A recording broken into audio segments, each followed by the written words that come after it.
Suatu hari, saat kota Madinah sedang dalam suasana aman dan tenang, terlihat dari tempat ketinggian di pinggir kota debu tebal yang mengepul ke udara. Debu itu semakin meninggi, bergumpal-gumpal hingga hampir menutup angkasa. Angin yang bertiup menyebabkan gumpalan debu dari butiran-butiran pasir Sahara yang lembut dan terbang menghampiri pintu-pintu rumah di Madinah dan berhembus dengan kuatnya di jalan-jalan. Orang-orang menyangka ada badai yang menyapu dan menerbangkan pasir, tetapi kemudian dari balik tirai debu itu mereka mendengar sebersit kabar tentang kedatangan kafilah besar yang panjang. Tak lama kemudian, 700 kendaraan yang syarat dengan muatannya memenuhi jalan-jalan yang mengguncang Madinah. Orang-orang saling memanggil dan mengajak sesamanya untuk menyaksikan keramaian ini, serta turut bergembira atas kedatangan harta dan rezeki yang dibawa kafilah itu. Ummul Mukminin Aisyah ketika mendengar suara hiruk-pikuk kafilah yang bergerak maju itu bertanya, "Apakah yang terjadi di kota Madinah?" Ada yang menjawab, "Kafilah Abdurrahman bin Auf baru datang dari Syam membawa barang-barang dagangannya." "Jadi, kafilah itu yang telah menyebabkan semua guncangan ini?" tanya Ummul Mukminin. "Benar, wahai Ummul Mukminin. Jumlahnya 700 kendaraan." Ummul Mukminin menggeleng-gelengkan kepala. Pandangannya menerawang jauh seolah-olah sedang mengingat-ingat peristiwa yang pernah dilihat atau ucapan yang pernah didengarnya. Kemudian ia berkata, "Aku pernah mendengar Rasulullah Shallallahu Alaihi Wasallam bersabda, aku melihat Abdurrahman bin Auf masuk surga dengan merangkak." Abdurrahman bin Auf akan masuk surga dengan merangkak.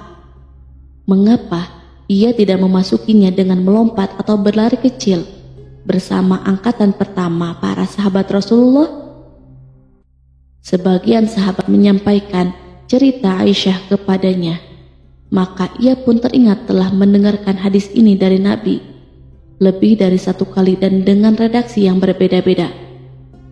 Sebelum tali-tali pengikat perniagaannya dilepas, Abdurrahman melangkahkan kakinya ke rumah Aisyah lalu berkata kepadanya, "Engkau telah mengingatkanku suatu hadis yang tidak pernah kulupakan. Maka saksikanlah bahwa kafilah ini dengan semua muatannya beserta kendaraan dan perlengkapannya aku persembahkan di jalan Allah Azza wa Jalla." Seluruh muatan 700 kendaraan itu dibagi-bagikan kepada semua penduduk Madinah dan sekitarnya sebagai perbuatan baik yang agung. Peristiwa yang satu ini saja sudah cukup untuk mengukir sebuah gambaran yang sempurna tentang kehidupan Rasulullah.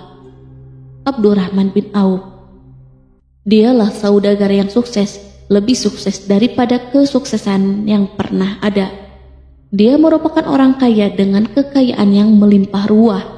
Dia adalah seorang mukmin bijaksana yang tidak ingin bagian dari keuntungan agamanya hilang begitu saja, dan tidak sudi kekayaannya membuat dirinya tertinggal dari kafilah iman dan pahala surga. Untuk itu, ia mendermakan harta kekayaannya dengan kemurahan hati dan kesadaran nurani. Sebelum saya melanjutkan, dimohon kepada pemirsa untuk menonton video ini sampai selesai supaya tidak ada kesalahpahaman dalam memahami isi cerita, serta mohon bantu channel ini supaya semakin berkembang dengan cara subscribe dan tinggalkan like serta komen positifnya. Semoga apa yang dilakukan pemirsa bernilai pahala. Abdurrahman bin Auf adalah salah seorang dari 8 orang yang lebih awal masuk Islam. Abu Bakar datang kepadanya menyampaikan Islam, termasuk kepada Utsman bin Affan.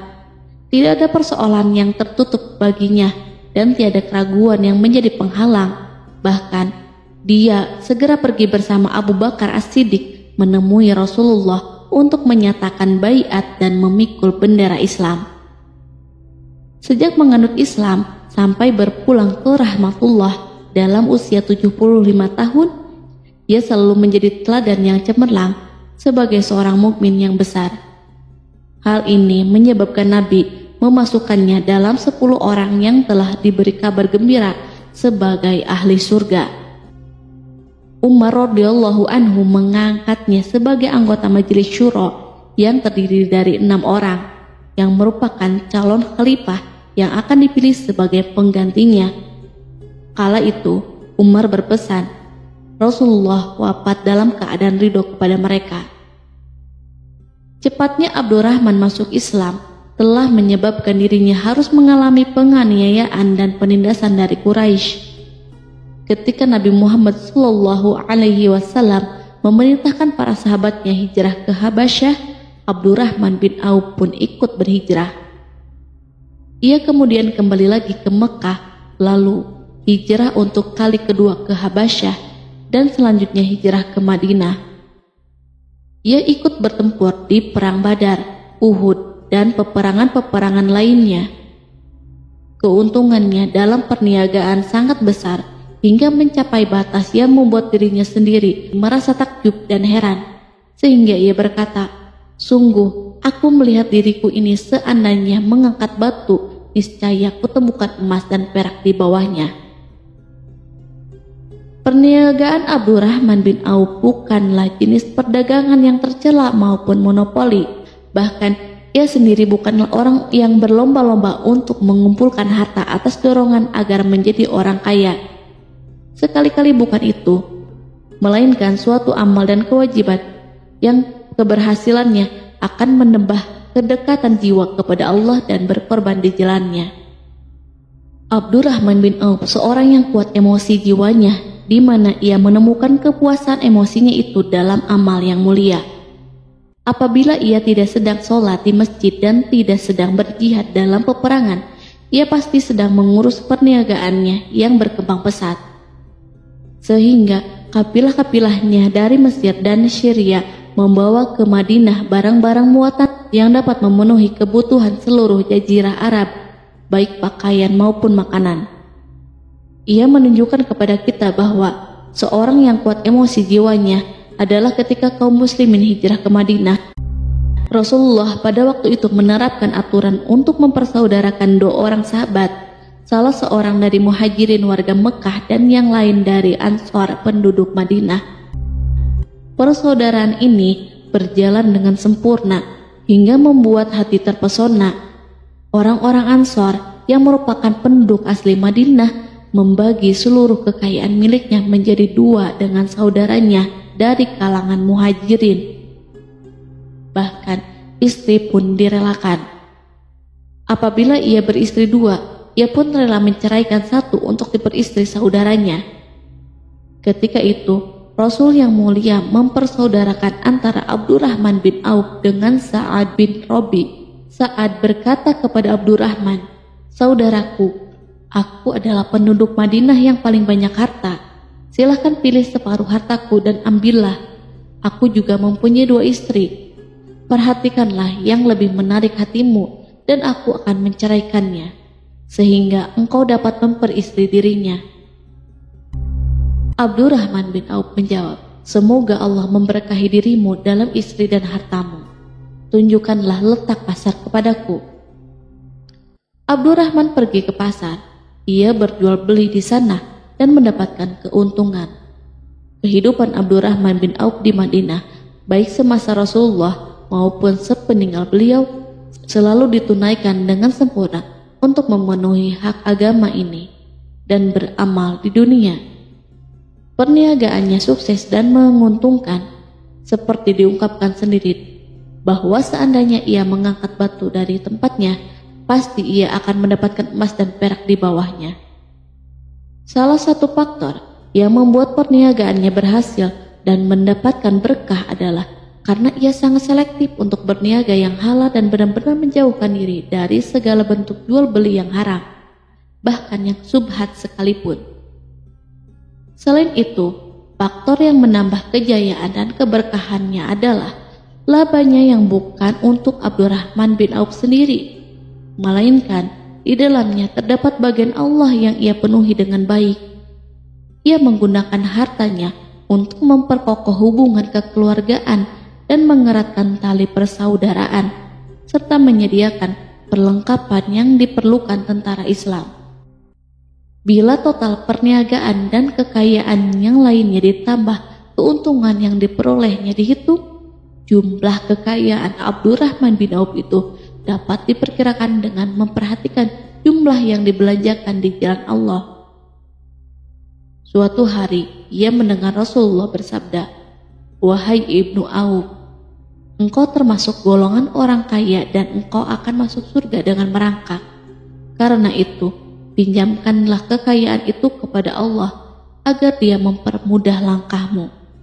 Sejak ia mendengar nasihat Rasulullah ini dan menyediakan bagi Allah pinjaman yang baik, Allah justru semakin melipat gandakan kekayaannya hingga berlimpah ruah. Suatu hari, ia menjual tanah seharga 40.000 dinar. Kemudian uang itu dibagi-bagikan untuk semua keluarganya dari Bani Juhroh, untuk para istri Nabi, dan untuk kaum muslim yang miskin. Pada kesempatan lain, ia menyerahkan 500 ekor kuda untuk perlengkapan tentara Islam.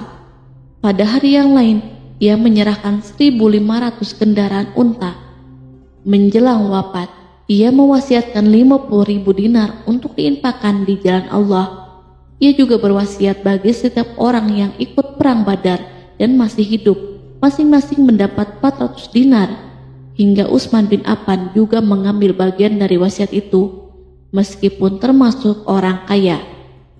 Ia berkata, harta Abdurrahman bin Auf halal lagi bersih, dan memakan harta itu membawa keselamatan dan keberkahan. Ibnu Auf adalah seorang yang mengendalikan hartanya, bukan dikendalikan oleh hartanya.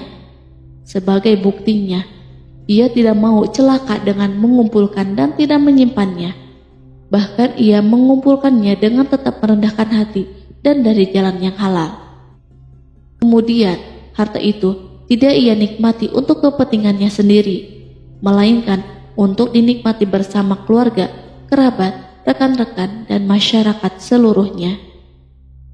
Karena begitu luas pemberian serta bantuannya, ada yang mengatakan seluruh penduduk Madinah berserikat dengan Abdurrahman bin Auf pada hartanya. Sepertiga dipinjamkannya kepada mereka, sepertiga lagi dipergunakannya untuk membayar utang-utang mereka, dan sepertiga sisanya dibagi-bagikan kepada mereka. Harta kekayaan ini tidak akan pernah membuat kelegaan dan kesenangan pada dirinya selama ia belum menemukan jalan untuk membela agama dan membantu rekan-rekannya. Adapun untuk selain itu, ia selalu merasa khawatir terhadap kekayaannya. Suatu hari dihidangkan kepadanya makanan untuk berbuka, karena waktu itu sedang berpuasa. Ketika pandangannya tertuju pada hidangan tersebut, selera makannya pun bangkit. Namun ia justru menangis sambil berkata, "Mus'ab bin Umair telah gugur sebagai syahid, dan ia jauh lebih baik daripada aku. Ia hanya mendapatkan kapan sehelai kain yang jika ditutupkan ke kepalanya maka kelihatan kakinya, dan jika ditutupkan ke kedua kakinya terbukalah kepalanya. Demikianlah pula Hamzah yang jauh lebih baik daripada aku. Ia pun gugur syahid, dan saat akan dikuburkan hanya mendapatkan sehelai selendang. Dunia telah dihamparkan kepada kami seluas-luasnya, dan hasil sebanyak-banyaknya telah diberikan kepada kami. Sungguh, kami khawatir bila pahala kebaikan kami telah disegerakan balasannya di dunia." Pada peristiwa lain, sebagian sahabat berkumpul bersamanya menghadapi jamuan makan di rumahnya. Tak lama setelah makanan diletakkan di hadapan mereka, Abdurrahman menangis, sehingga rekan-rekannya bertanya, "Apa yang membuatmu menangis?" Ia pun menjawab, "Rasulullah telah wafat, dan semasa hidupnya, beliau beserta keluarganya tidak pernah merasakan kenyang makan roti gandum. Apa harapan kita apabila dipanjangkan usia, tetapi tidak menambah kebaikan bagi kita?" Demikianlah kekayaannya yang melimpah itu sedikit pun tidak membangkitkan kesombongan dan takabur dalam dirinya. Bahkan orang-orang mengatakan tentang dirinya, seandainya seorang asing yang belum pernah mengenalnya kebetulan melihatnya sedang duduk bersama budak-budaknya, niscaya ia tidak akan bisa membedakan di antara mereka. Tetapi bila seorang asing itu mengenal satu saja sisi jihad Ibnu Auf dan ujian yang dihadapinya, ia pasti langsung mengetahui siapa dia. Misalnya, ia mengetahui bahwa di badannya terdapat 20 bekas luka di perang Uhud dan bahwa salah satu dari bekas luka itu meninggalkan cacat pincang yang tidak sembuh-sembuh pada salah satu kakinya. Contoh lain, beberapa gigi serinya rontok di perang Uhud yang menyebabkan kecedalan yang jelas pada ucapannya. Saat orang asing itu tahu salah satu sisi ini, ia pasti menyadari bahwa laki-laki yang berperawakan tinggi dengan wajah berseri, kulit halus, pincang, dan cedal sebagai tanda jasa dari perang Uhud. Itulah orang yang bernama Abdurrahman bin Auf. Semoga Allah ridho kepadanya dan ia pun ridho kepada Allah. Kita sudah terbiasa memperhatikan tabiat manusia bahwa harta kekayaan itu biasanya menyebabkan seseorang berlalu gandrung untuk memiliki pengaruh guna melindungi kekayaan mereka dan melipat gandakan pengaruh itu. Selain untuk memuaskan nafsu demi kebanggaan dan kepuasan pribadi. Semua ini merupakan sifat yang bisa dibangkitkan oleh kekayaan. Tetapi bila kita melihat Abdurrahman bin Auf dengan kekayaan yang melimpah, kita akan menemukan manusia ajaib yang sanggup menguasai watak dasar manusia dalam bidang ini dan melangkahinya ke puncak ketinggian yang istimewa.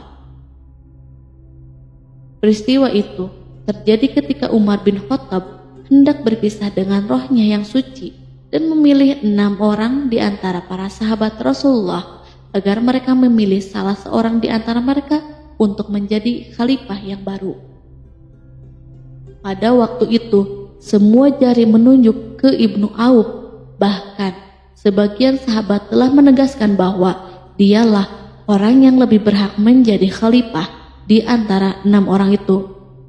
Namun, ia menjawab, "Demi Allah, seandainya diambilkan pisau lalu ditaruh ke atas leherku, kemudian kalian menusukkannya sampai tembus, itu lebih aku sukai daripada menerima jabatan tersebut." Demikianlah saat awal 6 orang terpilih itu mengadakan pertemuan untuk memilih salah seorang di antara mereka untuk menjadi khalifah yang akan menggantikan Al-Faruq, Umar bin Khattab. Abdurrahman bin Auf telah menyatakan kepada rekan-rekannya bahwa ia telah melepaskan haknya yang dilimpahkan Umar kepadanya sebagai salah seorang dari 6 calon yang akan dipilih menjadi khalifah. Dengan demikian, kewajiban mereka untuk melakukan pemilihan itu terbatas di antara mereka berlima saja. Sikap juhudnya terhadap pangkat jabatan ini dengan cepat telah menempatkan dirinya sebagai hakim di antara 5 orang tokoh terkemuka itu.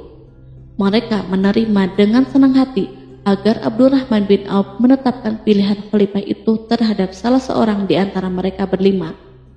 Ali mengatakan, "Aku pernah mendengar Rasulullah menyipatimu bahwa engkau adalah orang yang dipercaya oleh penduduk langit dan dipercaya pula oleh penduduk bumi."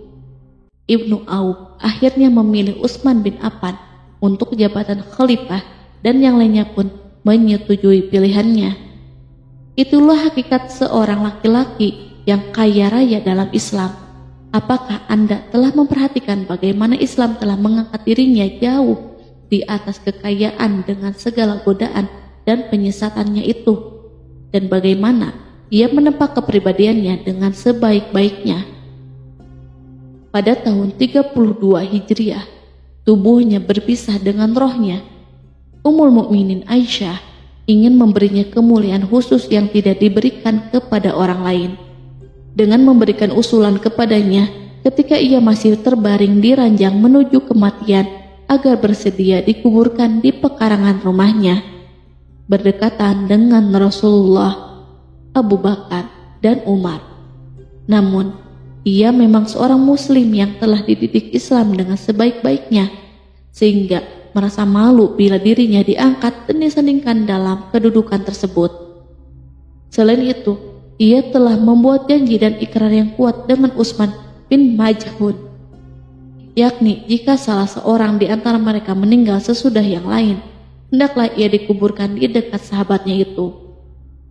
Saat rohnya bersiap-siap memulai perjalanan yang baru, air matanya meleleh, sedangkan lidahnya bergerak-gerak mengucapkan kata-kata, "Aku khawatir dipisahkan dari sahabat-sahabatku karena kekayaanku yang melimpah ruah." Namun, ketenangan dari Allah segera menyelimutinya. Lalu senyuman tipis menghiasi wajahnya disebabkan suka memberi cahaya dan kebahagiaan yang menenteramkan jiwa. Ia memasang telinganya untuk menangkap sesuatu, seolah-olah ada suara yang lembut, merdu yang datang mendekat. Ia sedang mengenang kebenaran sabda Rasulullah yang pernah beliau ucapkan, "Abdurrahman bin Auf di dalam surga." Ia barangkali juga sedang mendengarkan janji Allah dalam kitabnya. Orang yang menginfakkan hartanya di jalan Allah, kemudian tidak mengiringi apa yang dia infakkan itu dengan menyebut-nyebutnya dan menyakiti perasaan penerima, mereka memperoleh pahala di sisi Rob mereka. Tak ada rasa takut pada mereka dan mereka tidak bersedih hati. Quran Surat Al-Baqarah ayat 262.